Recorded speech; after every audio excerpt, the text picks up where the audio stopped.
Universal design for learning is a framework that understands that there is no one fixed way to develop students into experts of learning. We need to personalize education so that learners can thrive and learn in ways that are most effective to them.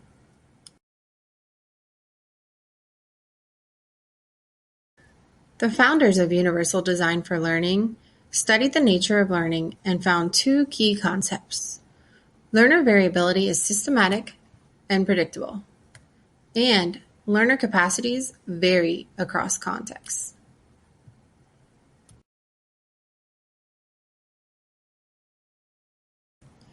For example, Joanne's algebra learning capabilities differ in the context of her environment.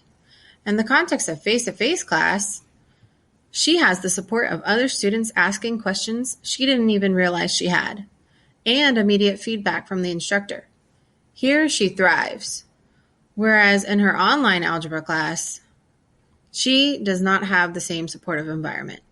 It's not that she's not good at algebra, it's just a matter of context.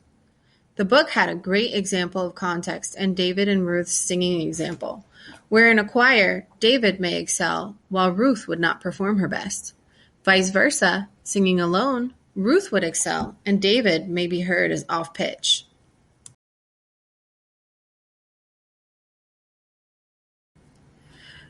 These learning variabilities are what the UDL framework considers.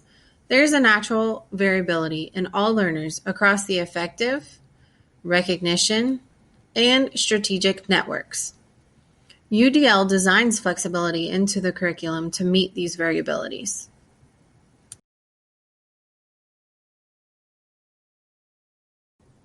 The principles of UDL are essentially to provide multiple means of engagement, to provide multiple means of representation, and to provide multiple means of action and expression. These principles are based on the affective, recognition, and strategic networks of our brains.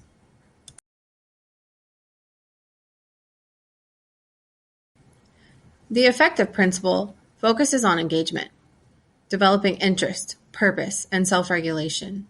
Learners vary in the affective resources they bring to learning tasks, and options must be provided to support the variability in learners.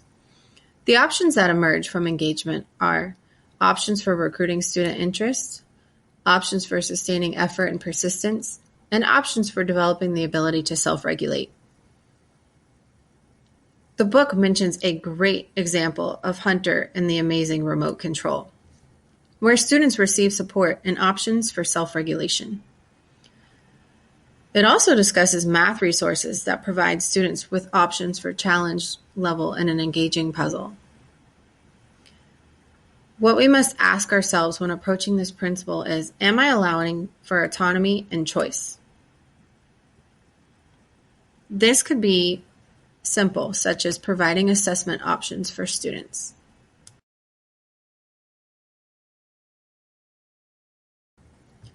The recognition principle focuses on representation.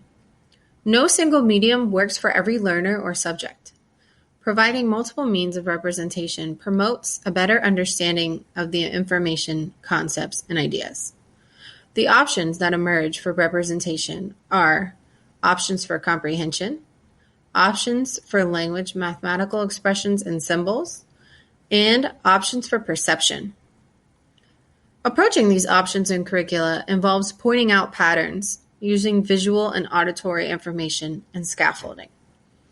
You want to offer more than just textbook reading, such as including text-to-speech or animations to help expand the topic. The book used a great example of teaching latitude and longitude in multiple media.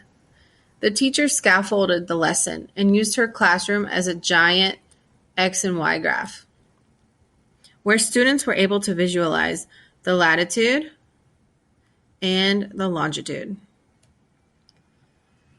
The next day, the classroom was still set up as an X and Y graph, but without the latitude and longitude signs. And finally, the day after, students did latitude and longitude exercises on paper, much more successfully.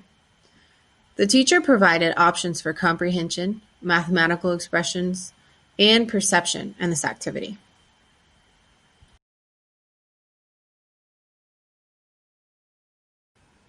Lastly, the strategic principle focuses on action and expression. The goal is to support executive function development, such as goal setting and strategy development. There is much variability linked to learners' motor cortex. Learners may have great executive functioning skills, but lack basic motor skills. For example, Stephen Hawking's. Learners vary in the way that they navigate or act in a learning environment and express their knowledge. The options that emerge from action and expression are options for executive functions, options for expression and communication, and options for physical action. Examples could be options for physically responding, pen and paper or keyboard and mouse, or planning and environmental support, such as checklists and labels. For this assignment, I chose to express my knowledge orally and visually and use the rubric to set my goals. The important takeaway here is that learners differ in their motor cortex functions just as they do in their affective and recognition networks, and options should be provided to create the most effective learning environment. When approaching this principle, we should ask ourselves, can my learners express their knowledge in a variety of ways?